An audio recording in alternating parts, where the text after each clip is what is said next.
back of the rim. Got it! On the slam. Oh, here's a Curry way downtown. Oh, what a shot from Curry! And so here we made it, actually more than halfway through the 2022 NBA season, and really we've almost made it to March. My Christmas tree is still up. Certain teams are at the 60 game mark. This is where squads really have to start hammering some things out, which makes the season even more interesting because we just got done with the trade deadline that probably has the potential to change the landscape of the NBA and how things will go in the playoffs. At this point, I will say this is one of the best seasons that I've been on YouTube for. We have one of the most competitive MVP races of all time, a great rookie class, no super teams, super competitive conference, not really conferences. And that's basically how I'll be approaching this video. I'll be starting with the East and looking at the West, talking about these teams, how they relate to each other, going over how we got to this point in this season and where it may be going. And to look at where it may be going, it only makes sense to start with the Eastern Conference. The East and the West have totally switched. It's been happening for some time now. You remember the 2019 East was just a bloodbath. Maybe not the bloodbath this one is turning out to be, but it was great. You had Toronto, the Sixers, the Celtics with that stacked, no chemistry having roster, the Bucks, who we were all about 2 years ahead of schedule on. But the way it's going now, sure, the top Eastern teams don't have the record that the top Western teams have. However, far more Eastern teams are eligible to make the NBA Finals, and there is nowhere near the drop-off. This is what I grew up with in the West. This is when Kobe played there. A 50-win team could be the 8th seed. Don't exactly know if that's how the math is going to work on this Eastern Conference, but just to dive in on how insane it truly is, the Boston Celtics, who started this season just less than mediocre, couldn't finish games, couldn't have a full game of consistent effort against a great team. The one where Jason Tatum was nothing like Jason Tatum. Yeah, that squad is now 4.5 spots out of the first seed, and they are 6th. Once you get into that 4 or 5 game range, it's really improbable that you would make that comeback, that you're ever going to leapfrog whatever team you're that far behind. However, we have seen crazier things this season, and it's possible. And the team that they would be trying to catch there are none other than the Miami Heat. Yes, the NBA fan named Bubble Frogs. Back in 2020, before COVID happened and before they made it, I had them named as a dark horse contender. You can go back and look up the video I made about that. So you'll never hear me calling them Bubble Frogs. I actually think they would have been more competitive last year had they have been able to stay healthy, had COVID not have ruined them. And it's funny because that's a mixture of that is what's kind of happened this year, yet they found themselves at the top of the conference this time. And for them, it's been all about their depth. They've gone stretches without Jimmy Butler, without Bam Adebayo, without Kyle Lowry, so every really important player pretty much. But in their absence, they've just always had somebody to be able to fill in. At the point guard position, they found production from Gabe Vincent. They even got a little bit from Kyle Guy, so much so that they kept him for the rest of the season. Caleb Martin as a wing, Omer Yurtseven, who I don't think anybody knew before this year. But you can't talk about the Miami Heat success without giving flowers to Tyler Hero. He was the main one catching flack after the bubble, after the 2021 season. He's come in and he's had a 6th man of the year worthy performance. So it's just insane because out of the 59 games they've played, Lowry played 46, Butler's played 40, Adebayo has played 34. I would be more worried about this squad and their chemistry if they weren't first in the East. The fact that they've been able to maintain it without their stars just makes me think, hey, they get to the playoffs, the production that they were getting to carry them through this season is now coming off the bench. I will say, absolutely need to see them play most of the rest of this season together, because eventually guys missing games will catch up to you. I think aside from COVID, that's a lot of what happened to the 2020 Clippers. Sure, they were talented enough to be a good team without PG and Kawhi always playing. When it came down to it, them being in and out all the time did end up mattering. And for the Miami Heat, that problem could be worse because this conference is just stupid competitive. As right behind them, you have a team that's been dealing with very similar things and responding in a very similar way, the Chicago Bulls. At the very beginning of the season, I was ranking these squads live on Twitch. I believe I had the Bulls 5th or 4th, and I was told that I was overrating them. I said no. If I was overrating the Chicago Bulls, I would say they were going to finish like 3rd or 2nd. Now, it's very easy. They are only 2.5 games above 5th. That could very well happen. That would not take away from the fact that they've been one of the best teams in the conference, if not the best. This is a squad that should have slipped by now. You miss Zach LaVine for some games. Lonzo Ball and Caruso, which is a bulk of your perimeter defense, have been gone. Patrick Williams got hurt at the very beginning of the season. I thought he was going to help them with some lineup versatility. To lose all that and be able to be as competitive as they've been off the backs of practically Vucevic and DeRozan for some stretches is just incredible. And DeMar DeRozan is just incredible. Having the best season of his career by far, all NBA worthy year. It's actually to the point right now where the meme doesn't even matter. Saying MJ would be DeRozan in today's game, although it's false, it's really not even much of a slight, at least on the offensive end. The Bulls have even been able to cover up for him defensively by just having him do a certain job. They got some unexpected production from rookie Ayo Dosunmu, and when Vucevic actually makes shots, this is a terrifying team. For most of us, they jumped ahead of schedule. If you had told me they were contending next year, I could have bought that. Contending this year, I thought they were going to be fun. I didn't know I'd be sitting here in February thinking that this team could make the NBA Finals. Whether they could win it or not is a different conversation, but for now, we're just enjoying this masterclass that DeRozan is putting on. He has broken a Wilt Chamberlain record. Like the Miami Heat, they played 59 games. They also have an identical record with identical problems, as I stated. Through those 59, Lonzo Ball has played 35, Levine 47, Alex Caruso 28. Oh yeah, and Derrick Jones Jr. 34. He got hurt as well. This roster has been pushed to its absolute limit in terms of health. There's not much more for them to have lost. So like the Miami Heat, you wonder, when fully healthy, where is the ceiling? It's as far as DeMar DeRozan takes it. Yes, he has Zach LaVine to take the pressure off, but if they aren't getting this superstar DeMar DeRozan in the playoffs, there goes all their chances. But we've got to give him all the praise in the 2022 season, because having been traded from Toronto the way he was, to toil away in San Antonio for a few years, to come back and by some outlets be called the worst signing of the offseason. Yeah, this is one of the most incredible stories we've been around for. Speaking of stories, how about the Philadelphia 76ers finding themselves third in the Eastern Conference? This is a squad that it'll be forgotten now with spending a hell of a lot of time down there in the play-in or near the play-in. Almost entirely off the back of Joel Embiid, not to take away from what a Seth Curry was doing or even Tyrese Maxey, but Embiid has been having a beyond MVP season. And at a time where they didn't look like they could compete for a title, they have wound up with James Harden. They've wound up with a chance to have the first seed in the Eastern Conference. And yes, they were left out of my contender video. The way the roster was constructed before the trade, that was not a championship team. The way it's constructed after the trade, that's where the question marks come in. As I was talking about with the Miami Heat and Bulls just needing to stay healthy through this last stretch so they can get some things together for the playoffs, the Sixers essentially have to start the season over and figure things out here in probably about 2 months. Integrating Harden and Embiid is going to be so fascinating. Each of those guys have never played with a guy like the other guy. Harden has not played with the big men that can both shoot and dominate the paint with the ball. Embiid hasn't played with an ISO heavy player like Harden. They both have so much that they can do out of the pick and roll. There's so many options. I want to see how much of it they hammer out before April. I also want to see what James Harden looks like. The Sixers bench is not the greatest, and where Harden is right now, at least what we saw with the Nets, it's not the Harden that you could just put on the floor with anybody and carry that unit for any specific amount of time. I feel like that's probably going to be essential to the Sixers' success. Certainly, we won't be getting minutes from Doc Rivers without Harden or Embiid on the floor. I really couldn't see that happening. I could, but I shouldn't. Either way, at worst, the Sixers should be put in that contender tier that they weren't before the trade. You filled in for Simmons, you lost Curry shooting, but you added a guy that you know what he's capable of. Oh yeah, and you kept Matisse Thybulle. This is also going to have enormous impact on the MVP race, as if the Sixers are able to nab that first seed, it feels like Embiid's MVP becomes somewhat of a sure thing given who else is in the race. Realistically, it really comes down to him, Jokic, or Giannis at this point.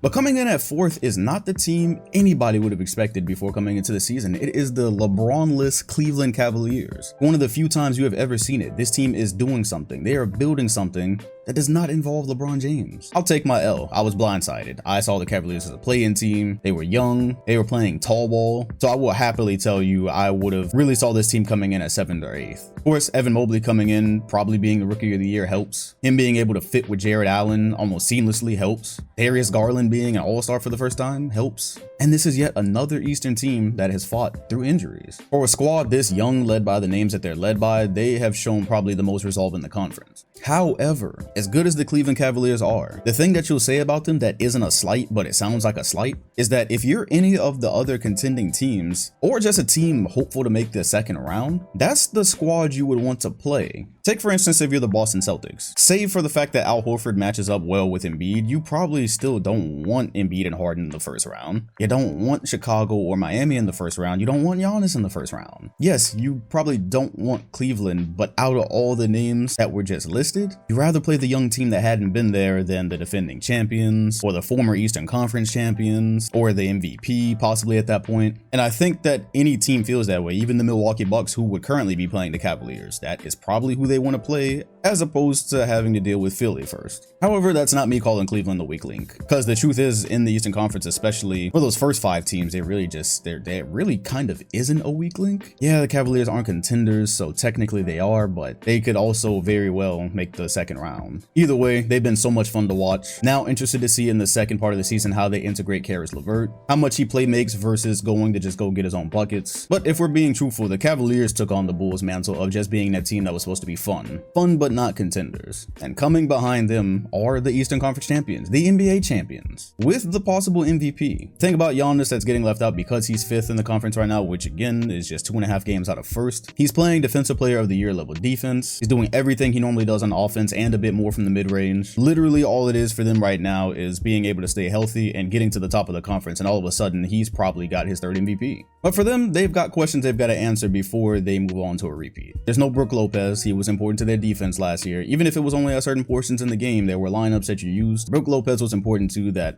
I'm starting to feel like they're not going to have this year. We haven't heard a word and it's February. It's almost March now. Chris Middleton is not playing great. He's not shooting great. It makes me wonder which Middleton we're going to be getting in these uber important playoff series. Is it going to be like the beginning of the Sun series where Giannis was having to do everything until Drew or Chris Middleton could get a shot to fall? And the Bucks are also clearly desperate to answer that big man answer. They've now gone through DeMarcus Cousins, they signed Greg Monroe, now they have Ibaka, who is not the Ibaka of old. They are trying desperately to do something to get another big man on the court since Brook Lopez probably ain't coming back. This is a team that was in the finals in July. They probably don't want this 5th seed. However, in the Eastern Conference, there is nowhere to hide because if you get the 1st seed, you might be playing Kevin Durant in the 1st round. Sure, it could be the Raptors, but it could also be Kevin Durant. So I say they don't want the 5th seed, but if it were to work out for them to play Cleveland first, maybe you do want it. I was just saying that in terms of you don't want to end up having to play Philly first and then playing the Heat or whoever else. You just don't want it to be an extremely difficult road out and then have to play the Suns probably, or the Warriors. I don't know, maybe the Suns. That's what it's looking like.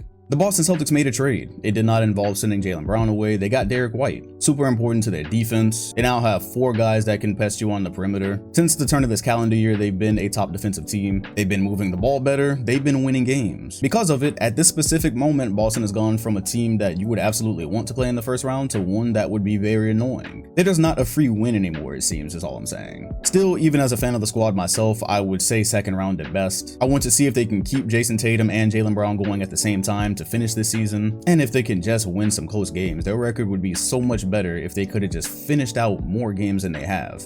It could be like the 2nd seed at the moment. As you move into the play-in, that is where you get the Toronto Raptors, which have a play-in roster. They're also really good, don't get me wrong. It's just that they don't really have a bench. They've been trying to figure that out. They got Thaddeus Young, but for the most part, it's been leaning heavily on Fred VanVleet or Pascal Siakam. Even for a stretch there, Gary Trent Jr. was damn near playing all-star basketball. But yet again, Nick Nurse keeps the Raptors competitive. They're actually able to play in Toronto. But this specific roster going up against a contender in the 1st round, they're just likely to be a great tune-up for one of them, which is completely opposite of the 8th-seeded Brooklyn Nets. They've just gone through the ringer this year. They had to do this unexpected trade. Kyrie can only play in like 8 more games this season. Kevin Durant is still out, which is why I look at Brooklyn and say, how are you going to figure this all out in 2 months? They really seem more like a next year project to me, because in the playoffs, you're still only going to get Kyrie for a certain part of the series, which means you're not going to feel the full force of a Kyrie, Simmons, and KD led team. So then it'll come down to how much KD can do with Seth Curry, Ben Simmons, now Goran Dragic, that's new.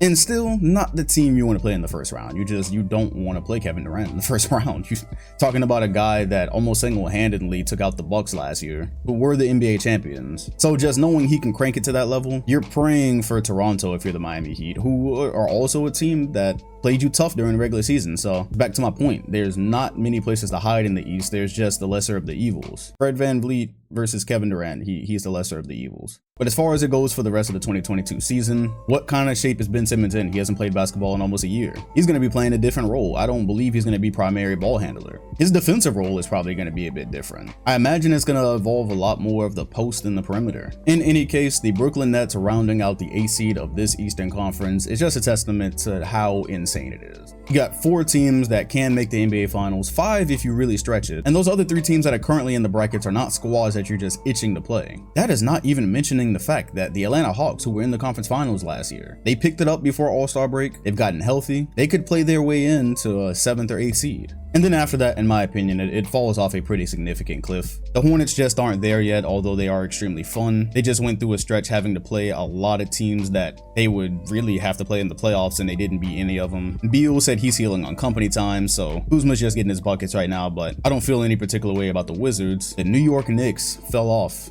hard.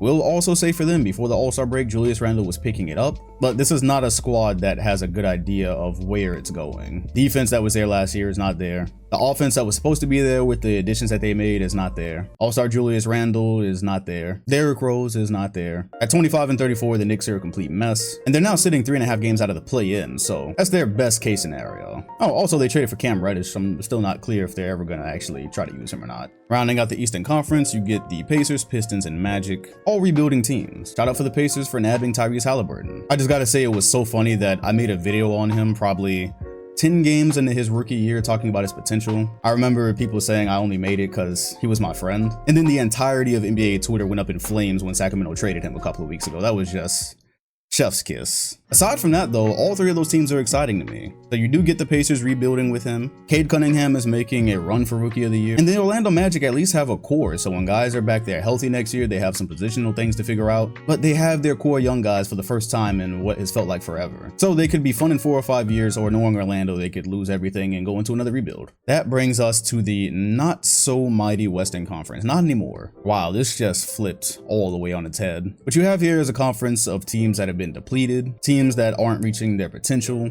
and then 2 squads that can make the NBA Finals. And if you stretched it really hard, you get 3. It starts with the Phoenix Suns, who are 48 and 10. They have by far been the best team in the NBA this year, and they deserve all their props because coming into the season, it really felt like that chance that they had when they were up 2-0 was the only chance they were going to get. They were going to come into this year, the conference was just going to be too difficult to scale again. They weren't going to get that lucky with injuries twice. But aside from all the things that they can't control, the basketball that they played, they can control, and it's just been beautiful. Chris Paul hadn't aged a bit. He's been able to play pick and roll with anybody. That's not really new, but especially on this Suns team. It came down to 2022 Bismack Biyombo, and it was looking like a legitimate thing that they could use if they had to. DeAndre Ayton doesn't miss hook shots. Devin Booker is clutch. Mikal Bridges is mooching easy points off of the attention that Booker and Chris Paul get. They're deep. As the season has progressed, it's really felt like there's nothing that can stop this team except injuries. Yes, Chris Paul is going to be out maybe 2 months now. Did something to his hand, a Vulcan fracture, I believe. But once again, it comes down to Chris Paul injury.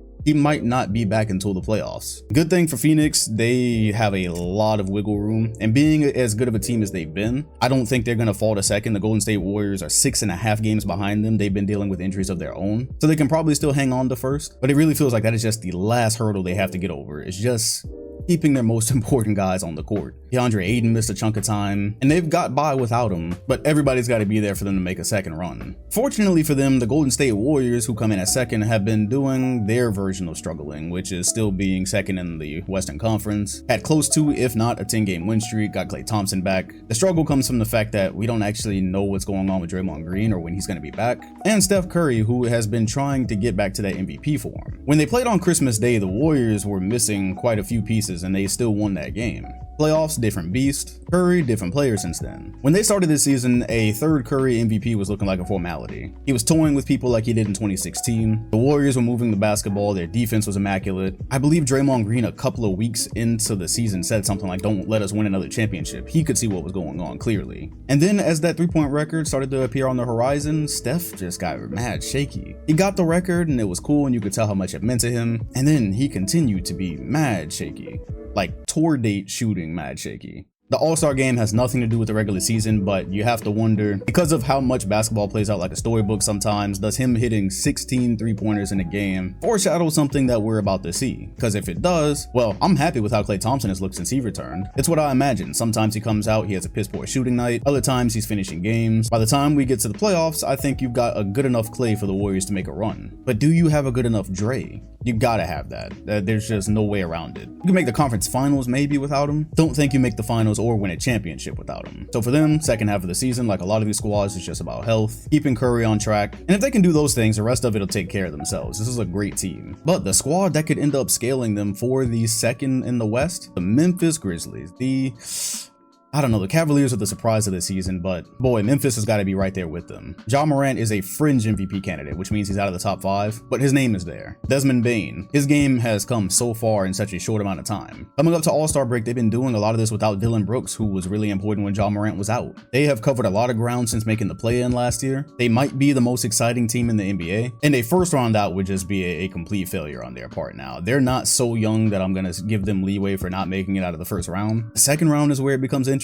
That 3-2 matchup right now would be Golden State and the Memphis Grizzlies. That's the one that I have been anticipating. Memphis is not scared of them. Doesn't mean they can beat them, but they're not afraid of whatever it is Curry can do, whatever it is Clay can do. They feel like they can do better even if they can't. Don't know what the playoffs hold for them yet, but up to this point in the 2022 season, Ja Morant has just been magical. The finishing, the shooting. He's increased his points per game average by about 7, shooting 50% from the field, and he's hitting 33% of his 3-point shots on the most attempts he's taken. Not a pure shooter yet, but A, not somebody you just leave open, and B, a good enough shot to make his driving game unstoppable. Throw in Jaren Jackson, who might be making an all-defensive team, and this squad has got everything to give somebody a serious problem. Unfortunately for the Western Conference, that's about where the excitement, I wouldn't say it ends, but it takes a significant dip. You get to the Utah Jazz, who have just had no kind of luck. They don't often have luck, but this has just been different. Joe Ingles just tore his ACL, so they had to get rid of him. Mitchell and Gobert have taken turns missing time, and their perimeter defense has been less than stellar. That leaves Gobert on the same island he's always on, which is probably going to be the same island he's on in the playoffs, which is probably going to be the same way that they lose. This is a squad that just after the last couple of years, they put fear into nobody. I don't think they're as good as they've been in the last couple of years. And I even think with the right squad in the first round, this specific season, they could be upset.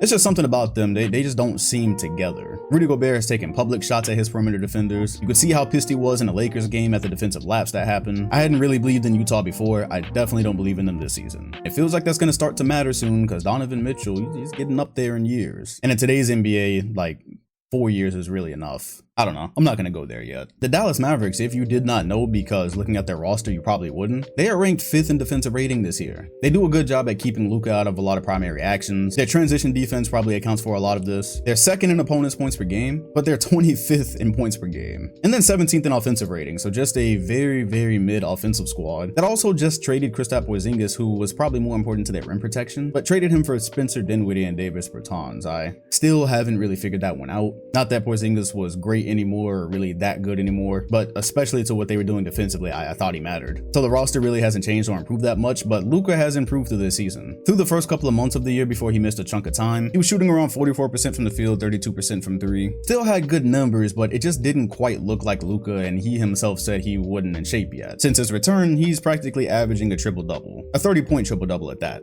Shooting 45% from the field, 34% from 3. Couple of 50 and 40-point games thrown in there. The step backs going. The Luka that you see in the playoffs is going. And as he is going, so is Dallas. They have a chance to move up to 4th after looking like a play-in team most of this time. This is not a contending team yet, but the fact that Luka could have the squad as a top 4 seed, it's actually kind of incredible. Makes you wonder when he's gonna have a running mate that will actually help them contend. For now, I still see them as a first round out, but I don't know if they really mind playing Utah first. Not that they're for sure gonna beat them, it's just I don't know if they mind. Personally, I'm more rooting for the Denver and Dallas first round. Speaking of which, are we gonna get a 6-seeded MVP for the repeat? Jokic has done everything for Denver this year. It's been incredible. What makes it more incredible is that he's been doing it without a Jamal Murray, without a Michael Porter Jr. So his 2nd and 3rd guy have been gone, yet they might be a top 5 team in the West. Unfortunately, it really is the same story as last year. Because Murray had went out, they were a contending team. They made that move for Aaron Gordon that made them a contending team. He's having a good season, but the health just isn't there, so there will probably be a squad that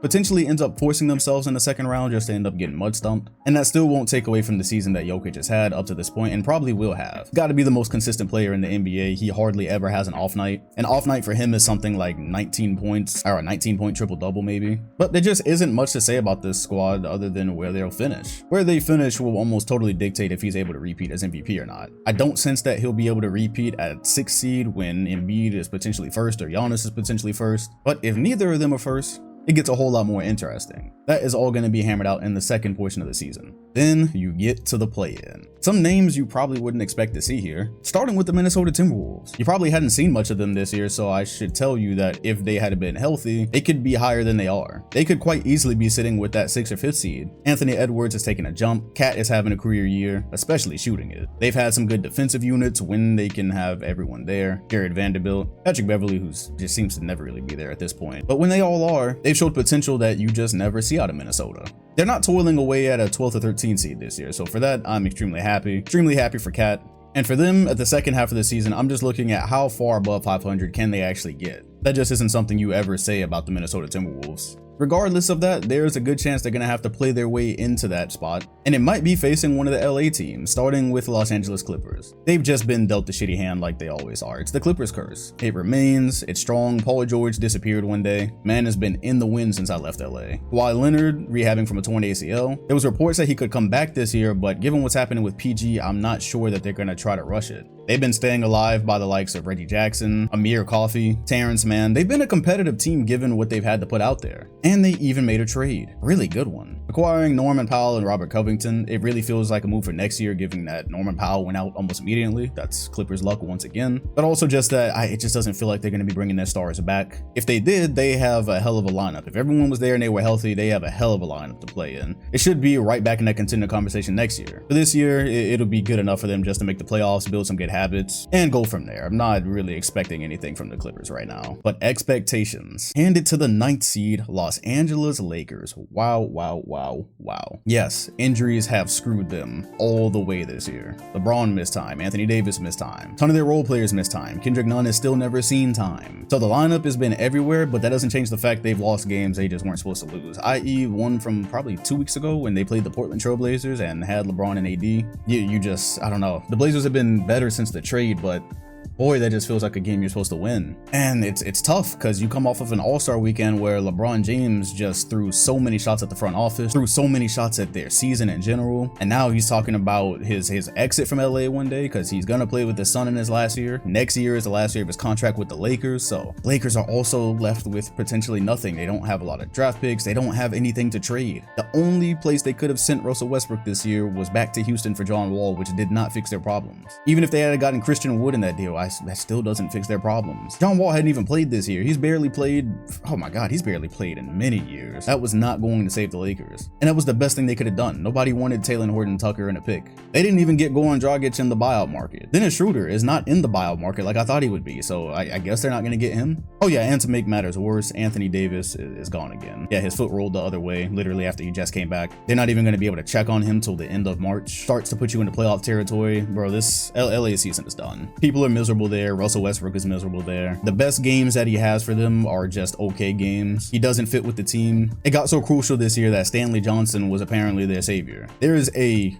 very legitimate chance that the Lakers do not make the playoffs. They could easily lose in the play-in. Just from what has happened so far and their luck with health, they could lose in the play-in. At this point, it's hard for them to get out of the play-in. They don't win enough games, they don't stay healthy enough, and they're 6 games out of 6th. It's a hellish season, and even after it's over, I don't know how they get out of these roster problems. The Blazers tried to get out of theirs though. They traded CJ McCollum, they traded Norman Powell to the Clippers. Yeah, all jokes and stuff, except they've actually been kind of decent since then. Has a lot to do with the emergence of Anthony Simons that's been happening since Damian Lillard has been out. He showed potential before that. Now he just has the shots and the time to really make it work. The defense isn't there right now, but it never really is in Portland. And their season so far has just been about surviving. Lillard went out early. Before he went out, he was playing terribly. CJ McCollum went out. So this has just been a year where they've kind of been saying, hey, we're going to retool. We're going to slowly start to break it up. I don't know if that means eventually they're going to get rid of Lillard or not, but they got rid of McCollum, so that's a start. You might see them win a play-in game, might not. I don't know. Everything for Portland right now is just what are they going to do around Damian Lillard, and I'm tired of having that conversation. So that pretty much rounds out the West. The Spurs and Pelicans still have a great chance to get themselves into the play-in. The Kings traded Tyrese Halliburton for a win-now guy, Domantas Sabonis, despite being like 4 games out of the play-in. I'm not really sure what that was supposed to do for them this year, but that's the route that they went, so hopefully that pays off. Then the Thunder and Rockets are going to be looking at drafting. Love Josh Giddey though, and he's really shown improvement up to All-Star break. Might become my favorite passer in the league next to Jokic soon.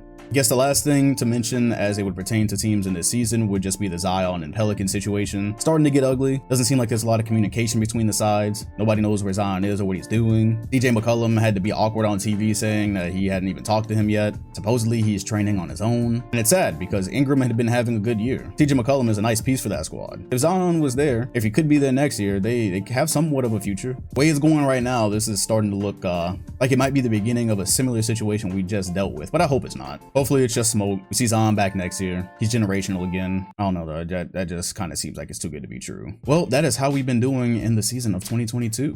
So many things could happen in 2 months. Health has been a major factor, but there's no clear winner because of it. And because there's no super team. I don't think there is anyways. You want to call the Brooklyn Nets a super team still, even though Kyrie's barely ever going to play, I guess. But this is just a good old-fashioned slug it out between a bunch of 50-win teams type year that I grew up with. So how do you think it's all going to play out? Who's your champion? What are you looking forward to in the second half of the season? And who are your award winners? And why is your MVP Giannis Antetokounmpo? I don't know. That could go so many ways. For all we know, Curry's about to go on an explosion again and steal it. That would be something. I don't think there's enough time left for that personally, but you never know. I also didn't see him hitting 16 threes in a game. Actually, I kind of did, which is funny that it happened in the All-Star weekend. I don't know. Make sure you hit the like button, comment, and sub. Also hit the bell next to my name if you want notifications every time a new video drops. Appreciate you watching, and I'll see you all on the next one.